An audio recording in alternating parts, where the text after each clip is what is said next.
Hey, what's up, y'all? This is Nurse MJ, and I wanted to give you another update. As you can see, I'm out and driving.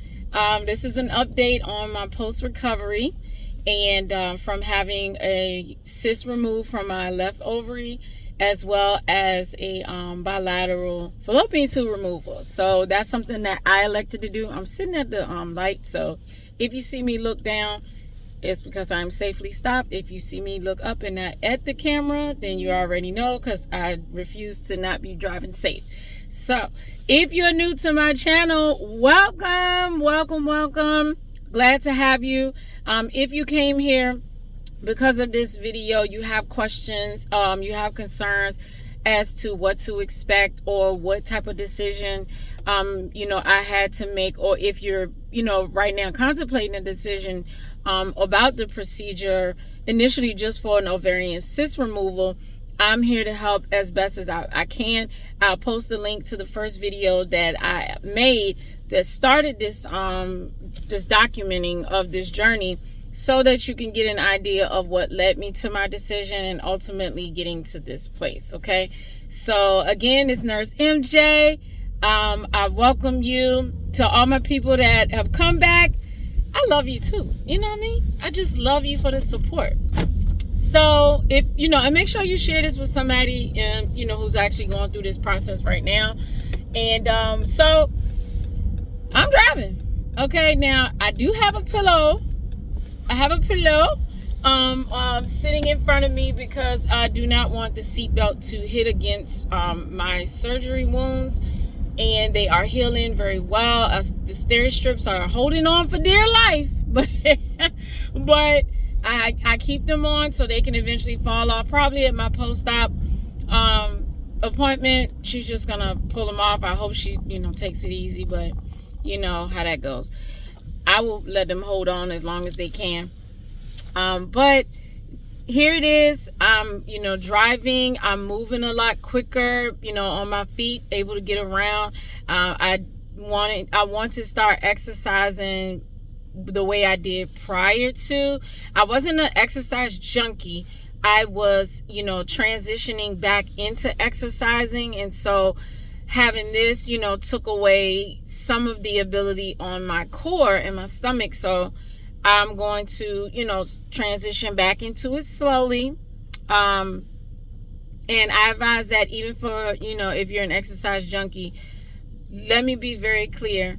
Just because the outside is healing or healed does not mean the same process is happening as quickly on the inside. Okay, a lot of people get that misconstrued and forget, and even I did. I forgot, and I forget sometimes that the inside takes longer to heal. And so when you're going back into an exercise routine, even down to walking, take your time. Listen to your body, know what what you are capable of doing, but also learn to restrain yourself, because if something pops on the inside or you incur an injury and you can't see it, internal bleeding can happen when sutures rupture and all that other good stuff. So you don't, you want to be cautious, and you want to, push yourself as much as you can, but not going over the top. Okay. If you are going back into exercise routine, I would always consult with your doctor to get clearance on that. Okay. So I'm only walking. I'm not lifting any weights so far like I used to. I'm not doing any squats, no rollovers, no RD, none of that stuff. I'm just simply walking so I can reacclimate my body back to that state. And then eventually when she gears me to go ahead, I will start to transition back into my weights, strength training at a slower pace that makes me feel comfortable. Okay. But other than that, everything is still going well. Driving, I don't really drive long distance. I'm still out of work, and for medical leave. She doesn't want me to honestly return back because my job does require me to go out and do home visits, and it could take up to 2 hours one way for me to get to some of my clients. And so she was like, no, I really don't need you out there risking it, because when you drive, you do take some risk in terms of driving. You have to make quick decisions. You have to be critically thinking and always paying attention, okay? And then having to make sudden moves with a pillow doesn't always. So I only take my boys to school, which is less than 7 minutes away from the home. And yes, anything can happen on the way. But I do my best to be cautious and a defensive driving, blah, blah, blah. So I'm doing that for right now until she clears me also with, more extended driving. So I'm taking, I'm not going to put myself in a position that I could have a higher risk of something happening. So my husband takes me pretty much anywhere I need to go, or he just goes out and run if it's a grocery run. Sometimes I'll go, sometimes I won't, just depend on the time of day. I don't like to be in a lot of crowded areas. I do not like the way people are in crowded areas. They, still have a tendency to not be very germ conscious, okay? It's just gross. All right, whatever. But I'm healing. Also, another update is not only did they remove the cyst and the fallopian tube, I don't know if I mentioned it on the last video that my left ovary had to come out. And here's why. So the cyst was measured prior to the surgery at close to 10 centimeters, if it had not already hit. And then by the time they went in to go and remove it, it had collapsed. And it was measuring around 7 centimeters, 7.5 centimeters. So it started leaking slowly. Thank God it didn't burst, but it had actually started leaking. And it had some yellow stuff in there from what the report was saying. And so I was like, oh my God, like, are you kidding me? And guys, that could be dangerous too. Would it just slowly leaking fluid into your abdomen? And then it was yellow, so that's a sign of an infection in my head. So all I'm thinking is just like, oh my gosh, this thing was leaking. And it was also attached to the ovary as well as the tube, the fallopian tube. So crazy thing is that both of those would have had to be removed along with the cyst. Crazy. So also my right tube had a small cyst that was developing in there. Now, mind you, cysts develop in your body on your ovaries and your fallopian tubes based on the natural reproductive cycle. I think it's a form of protecting the egg as it travels to its destination to grow once it's fertilized. And so, that's something you can learn. I would highly recommend researching, about cysts and where they grow and stuff like that, and how it is a normal part of the process. And then there's times where it is not supposed to. The type of cyst that I had was called a monodermal cystic teratoma. You can go look it up. I'll put the name of it in the description so you can copy and paste it and go see what it is. It is a rare form of a cyst, and it was benign. So everything came back cleared. I am so grateful. I was like, oh my gosh, let it please be benign. One thing about the teratomas though, the type of cyst that a teratoma is, it's cells inside of it that don't typically grow in that area. So wherever a teratoma is, it doesn't grow. The cells that's inside of it typically don't grow in there. And mine's had like skin cells and keratin, which is kind of weird. Okay. So through the natural stuff that I was doing, like with castor oil and I think what else was I doing? Mainly the castor oil and changing up some of my eating habits, getting away from, processed sugars and things like that. I believe it would have still kept growing. And so I wish I could have done it naturally, but you know what? In hindsight, I'm glad that things were taken care of, so it wouldn't have become a medical emergency. So there you have it. That's the type of cyst it was. And also with that type of cyst, I've read that it would have had to potentially, the ovary that it was associated with, or the tube, would have had to ultimately been removed to avoid any of those cells migrating into the other areas and causing more problems than I needed.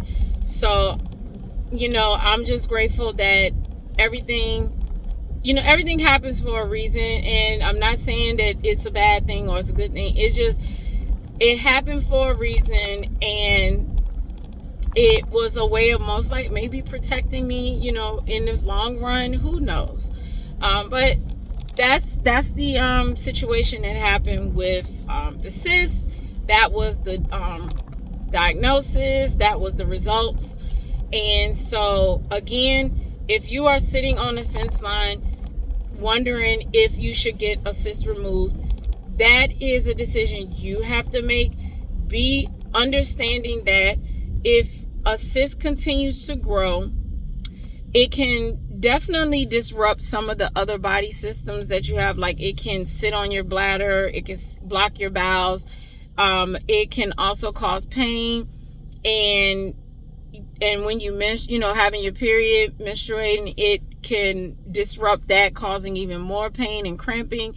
But the ultimate problem with a cyst growing is that it can, at any moment, if it gets too big, definitely over 4 to 6 centimeters, it can torse, which means it can twist around the ovary, the connection between the ovary and the fallopian tube. It can twist around there and cut off the supply to either to the ovary, causing a chaos and extreme pain, or it can burst. Now you have internal bleeding or an infectious thing going in your body. So just be mindful of the decision. Again, no one can make that decision for you. If you want to start off with natural remedies to start combating it and seeing if that will work, I encourage it. It's quite all right. Do what you feel is beneficial to you. And when you do the natural process way, make sure that you still go and get the ultrasound, sonography, the testing, imaging, to see what size that it is along the way. Okay. And if it continues to grow, still keep in mind of the risk, and see if you want to continue with it, or if you make the decision and say, hey, you know what, this is not worth my life. I don't know what could possibly happen. Let me go ahead and make a decision on moving forward with whatever. But I'm not here to tell you to do which one or the other, because I know it was hard for me to, even wrap around my head that I have to get another surgery, which was my 4th surgery on my abdomen. I mean, I am just, I don't like surgeries.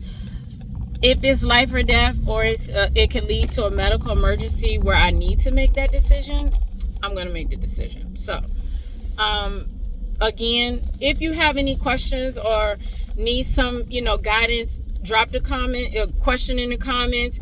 Or if you have a story to share it with someone in my comments, so that they can also see that you're not alone. You're many women across the world, okay? We're not in a bubble. Across the world deal with situations, and I feel like us as women, we need to be there for each other. We need to support each other, hold each other accountable, but also hold a crown over each other's heads, because that's just the way life should be. You should always big up and boost somebody else that is going through something, and encourage and strengthen and hold, help them be confident, all that good stuff. Okay, so I'm gonna jump off here. Ain't too long, just made it home. I hope that this information was helpful. I'm appreciative that you stuck with me through this journey. I'll probably do another video after the appointment next week for my post-op, and then maybe do another video showing you how I transition back into exercising. So hopefully, just so you can again continue to see and be encouraged, be inspired to know that, you know, someone else is, you know, has been there and done that and will continue to be there to support you. So with that being said, I'm gonna jump off here. Y'all have an amazing day. Take care.